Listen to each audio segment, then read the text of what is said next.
क्या आपको पता है कि एक बार आमिर और सनी देओल ने मिलकर करण जौहर का घमंड तोड़ दिया था। करण जौहर एक ऐसा नाम जो अपनी चमक धमक, स्टार्स की भीड़ और हाई क्लास फैमिली ड्रामा बनाने के लिए जाना जाता है। कुछ कुछ होता है से डायरेक्शन डेब्यू किया और फिल्म ऐसी हिट हुई कि करण को लगा अब तो वो जो भी बनाएगा वो सीधे इतिहास में दर्ज हो जाएगा। और इसी जोश में उन्होंने बनाई कभी खुशी कभी गम। अब सोचिए उस फिल्म की कास्ट, अमिताभ बच्चन, शाहरुख खान, काजोल, ऋतिक रोशन, करीना कपूर और ऊपर से जया बच्चन। करण जौहर को लगा कि अब तो वो बॉलीवुड के मुगले आजम बन चुके हैं। उन्होंने खुद कहा था कि मुझे लगा था कि मैं शोले बना रहा हूँ, मैं तो छा जाऊंगा, फाड़ दूंगा। लेकिन कहानी यहीं से ट्विस्ट लेती है। साल था 2001। करण कभी खुशी कभी गम की शूटिंग में बिजी थे और तभी 15 जून को रिलीज हुई दो फिल्में। एक तरफ आमिर खान की लगान, दूसरी तरफ सनी देओल की गदर एक प्रेम कथा। मतलब एक तरफ क्रिकेट और अंग्रेजों के जुल्म के खिलाफ खड़ा आमिर और दूसरी तरफ सनी देओल की तारा सिंह वाला देसी रौद्र रूप। दो फिल्में, दो अलग कहानियां, पर एक जैसी तबाही बॉक्स ऑफिस पर। अब ये दोनों फिल्में देखने के बाद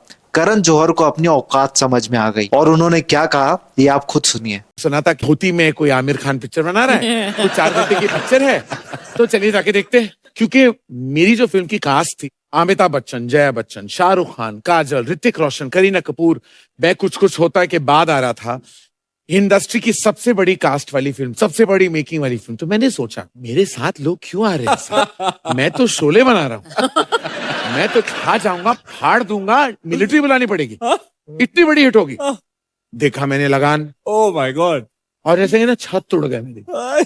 तो मैं बाहर आया, मेरे सबका फेस लाल था, मेरा व्हाइट हो गया था मेरा सफेद। उसी दिन गद्दर रिलीज हुई थी, मैं जाके गया, फिर से एक और छत उड़ गई। मैंने बोला क्या कमाल की पिक्चर बनाई है। मेरी जो ओवन कॉन्फिडेंस ना है इतनी गिर चुकी थी। अरे क्रिटिक्स ने मेरी फिल्म की मारी, सारे अवार्ड फंक्शंस ने सिर्फ काजल को अवार्ड दिए, मुझे तो नॉमिनेट भी नहीं किया। लेकिन उस दिन मुझे इस बात का एहसास हुआ कि भैया कॉन्फिडेंस होना चाहिए, हिम्मत होनी चाहिए, कन्विक्शन होनी चाहिए। ओवर कॉन्फिडेंस है ना बुरी बात होती।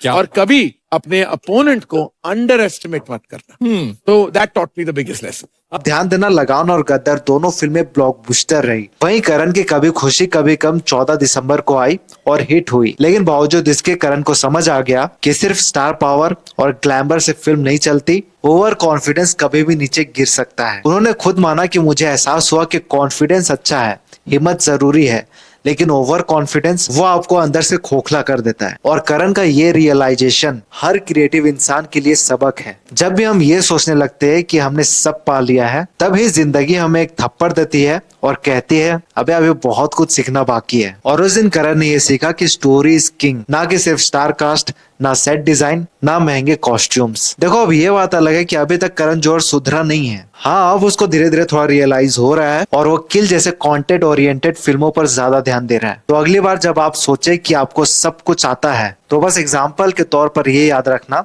कि आमिर की लगान और सनी देओल की गद्दर जैसी फिल्में कहीं से भी आकर आपकी सोच को हिला सकती है। तो खैर, अगर आपको ये वीडियो पसंद आई हो तो लाइक कर देना, चैनल को सब्सक्राइब कर लेना। मिलते हैं अगले वीडियो में।